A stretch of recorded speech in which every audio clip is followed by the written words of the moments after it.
BitFury is on the go, CEX sure likes Bitcoin, and KNC Miner needs some me time. Today is Wednesday, October 22nd, 2014, and the price of Bitcoin is still around $380.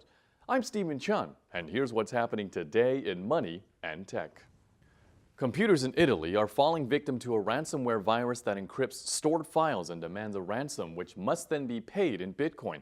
Administration officers in Bussoleno, a small town in northern Italy, recently became targets for the virus and were forced to pay from their own pockets to retrieve files. The creators of the ransomware seem to have a knack for laughing in their victim's face after the ordeal is over. As Bussoleno's secretary Maria Grazia Mazzolari states, after we paid, they even had the impudence to invite us to contact them in case of other problems. The criminals have thus far collected over $100,000 in just 5 days. BitFury Capital announced today their investment in leading digital currency payments processor GoCoin.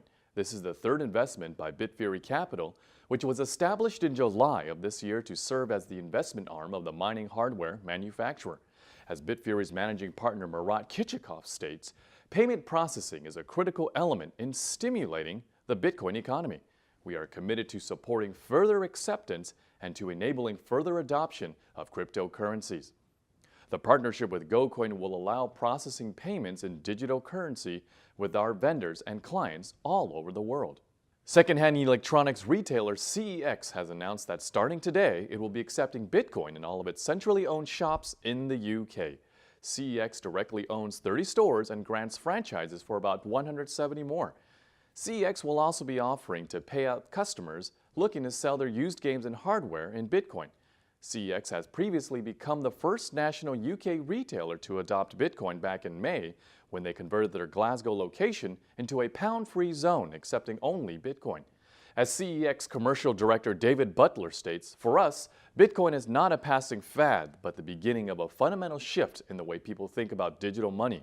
Our customers are always looking for new and engaging ideas and innovations, and this attitude is not restricted to a new game or phone, but also true of their approach to payment choices.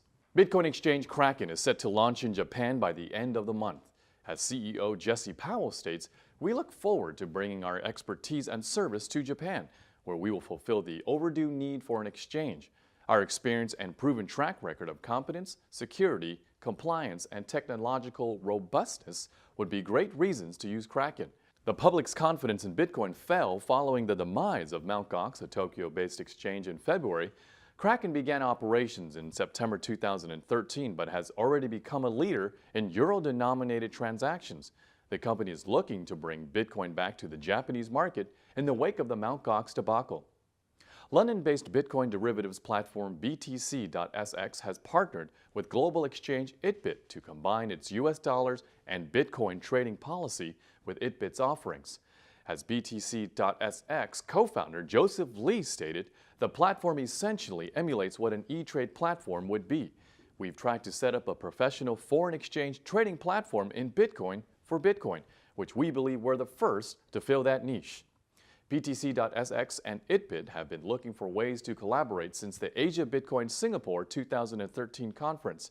Both companies are now seeking to bring nuance to the ever-growing Bitcoin trading market. KNC Miner has announced that they will no longer be selling mining equipment to instead focus entirely on mining for themselves, otherwise known as taking your ball and going home.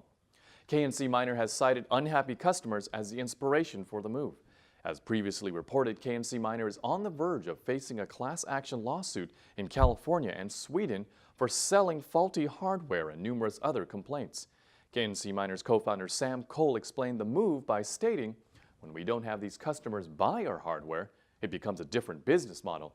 It becomes much easier, much more open, much more honest. There's still going to be $2 billion at today's price. Mined in the next few years, that's a lot of cash that's up for grabs, and we're going to do our best to take a decent chunk of it. KNC recently received $14 million in investments after a recent funding round, which they are now using to scout locations in Iceland and Sweden to expand their data center operations. Currently, KNC is responsible for about 5% of all network hashing power and hopes to be able to raise that number to about 20%. Find more information on today's news stories at moneyandtech.com. I'm Stephen Chun, and thanks for watching Money and Tech's Daily News Update.